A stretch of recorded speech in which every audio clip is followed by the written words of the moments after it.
Hello guys, and welcome to Bushcraft Camp Update 6. The series is really starting to develop now. I've had many, fantastic feedback from you guys and some really good comments on the previous camp update videos.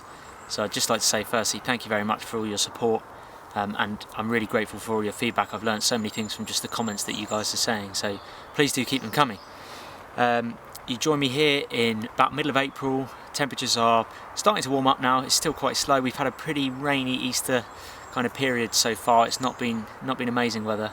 Traditionally in the UK we usually have a good 2-week spell of sunshine in April, but it's not happened yet. So temperatures are still sort of hovering around single figures, about 8, 9 degrees in the day. So not freezing obviously, but not as warm either. Those of you who are new and you're watching this video for the first time and you'd like to get an understanding of what these videos are about, firstly they are just me out in the my name's Mike, and it's just these videos are mostly about me in the outdoors, just filming myself building a camp really. It's almost, rather than the kind of survival, got to build a really cool sort of fort, which some of you have called it. It does look a bit like a fort. It's actually more for me to just go out there, and it's kind of like a childish thing of just building a camp in the woods really. That's probably got a bit out of hand, but I'm enjoying it nevertheless. So if you'd like to see the bushcraft videos that I've done in the past, I'll pop a link just up here in the corner of your screen, and you can click that, and that will take you to Bushcraft Camp Update 1, 2, 3, 4, all the previous bushcraft, how my camps developed really, and you can start right from the beginning when I did the very first shelter. Starting to come along now. In the previous camp update video, I was focusing on the secondary shelter. I built a secondary shelter in my camp, and I hope to eventually get a bed built there as well in that shelter. So plan of action for today is, I have to admit guys, I'm quite excited about this camp update. I have been waiting for this for a while. I've had a number of you asking about it, but today finally is the day for the fire pit. The plan is, it's quite peaty here, so I'm going to explain a couple of things that I brought. Well, one thing that I brought along with me that you would not naturally find in the woodlands, but it's more for safety, and I want to care for the environment, so I will explain why I bought it and why I am using it a little bit later.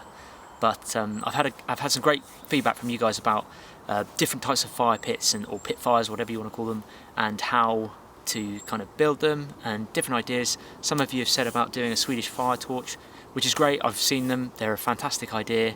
However, I guess they're more of a kind of temporary solution. They are a really good idea, and actually they've really kicked off. I've started to see them in garden centres and everything now. So if you haven't seen a Swedish fire torch, go and check them out. I'm sure there's some videos out there. I will eventually get around to making one myself, but they are kind of more temporary. Because this camp is a bit more of a permanent camp, I have got permission and everything to camp here. It's on private land. All the wood I'm using is deadfall, by the way, before everyone asks. And so that was a great suggestion from some of you, but I'm not going to go for that one. I've had the Dakota fire pit, or Dakota fire hole suggestion, which is a really cool idea. I love the look of it, but again, I'll explain later why I'm not kind of going for that one. I've decided, and from some of you who've given me some feedback as well, to go for just a kind of traditional, just general pit fire with, I've managed to find some bits of masonry really, I guess, about 500 yards away, kind of bits of stone mixed up with concrete and masonry, and building they must have been building somewhere about 500 yards away. So I just picked up all that, I just found it there, and I'm going to use that as kind of the surrounding of my fire to keep the heat in basically, and also to prevent sparks and flames from spreading and damaging the woodland any further. I am only going to go for one fire pit. A couple of you have suggested 2 next to each shelter, but I think I don't want to kind of crowd the space too much in front of me here, so I'm just going to go for the one fire pit. First thing I need to do is sweep the area clean, and then I need to kind of dig. I plan to dig a sort of small hole about half a foot deep really, half a foot to a foot deep, and the first thing I need to do really is make myself a makeshift spade. Let's take a look.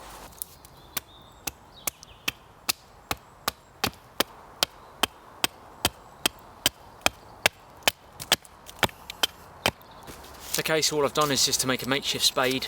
It's just a small sort of log about, I don't know, 2 feet long, and I've just shaved off a little bit of a flat edge there to act as the spade, which is just basically going to help me dig.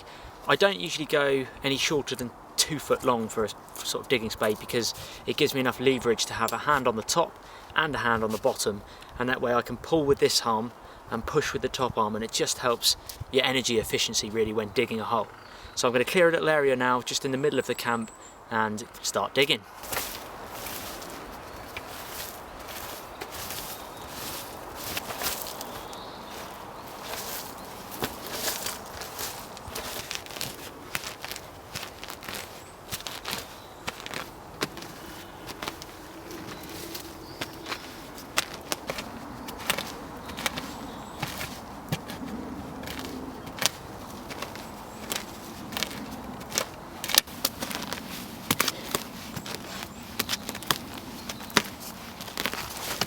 Okay, so what I've done is I've dug around the perimeter of the pit, basically. I've gone down probably about 6 inches deep. The reason being is because the top layer of the soil here where I am is very peaty, which is, for those that don't know, peat is basically like partially decomposing, mainly moss and things like that. And they use it around the world. They actually use it for fires and things like that. You can have a peat fire. Hence why this is, why I'm being I need to be safe about this.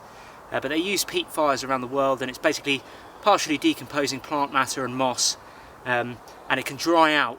It can go very, very dry, and then it becomes flammable.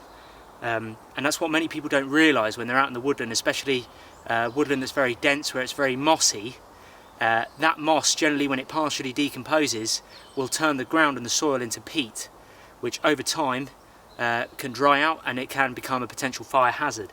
So what I've done is, because I know the area, I've dug down about 6 inches, and actually there's some gravel underneath that peat layer, and you can see here from these big stones that I'm now down to the gravel layer, so I know it's a lot safer, and I can actually feel that when I'm digging, I can feel the spade, the makeshift spade, hitting the stone. So I know I've gone down to the right level. Any roots that were kind of in this area I've cleared out the way, again just to be safe, but I feel now that I'm at a safe depth.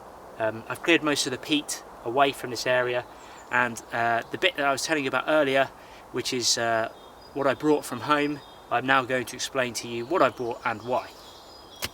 Okay, so what I've bought from basically where I found in a scrapyard is some metal, literally a square sheet of metal. There's 2 reasons why I want to use this, guys. The first reason is for safety reasons.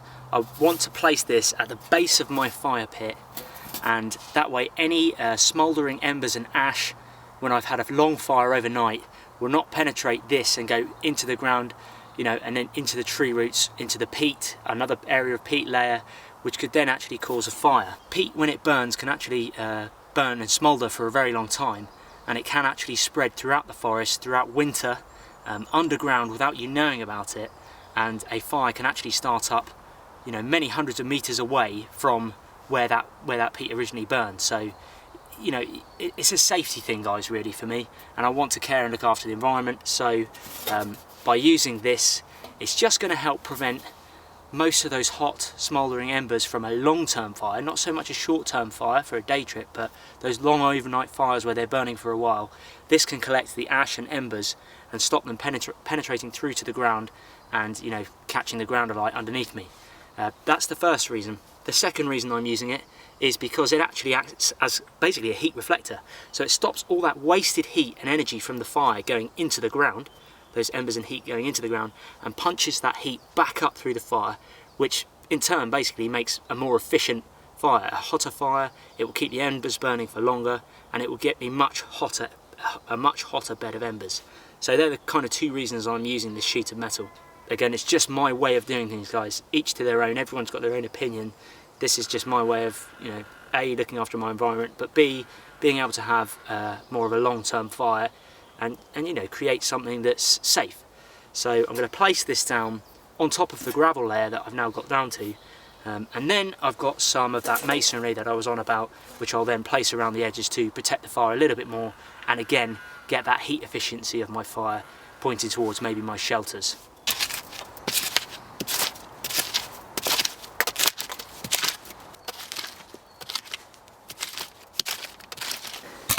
Okay, so you might be able to see around the edge of where my sheet will be, the metal sheet, I've actually dug a small trench. And again, I'll show you why. The metal sheet sits on top like that, the trench is then around it. I can then get the big kind of flat masonry stones that I found and just place these down the edge like that, again, so that I know that my fire is going to be completely contained.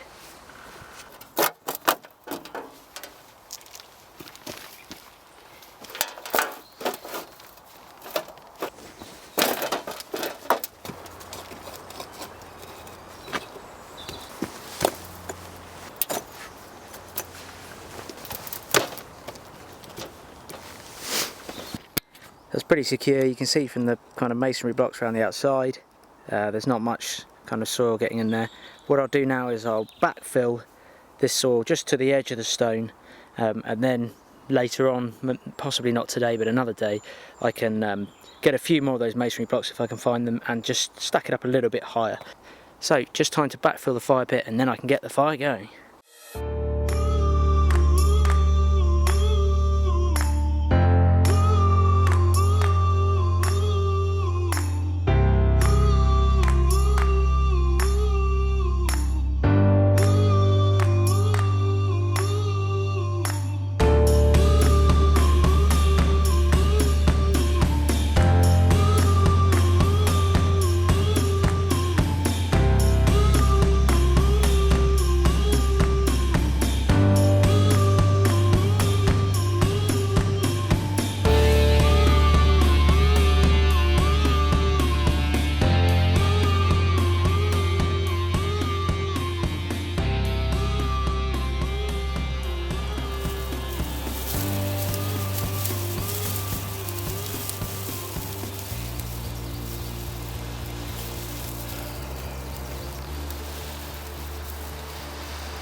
Well, as you can see, the fire is really going now.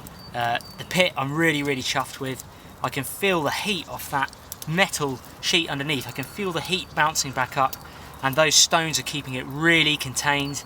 Everything's contained, it's all under control. It's a very efficient fire. I'm very pleased with it.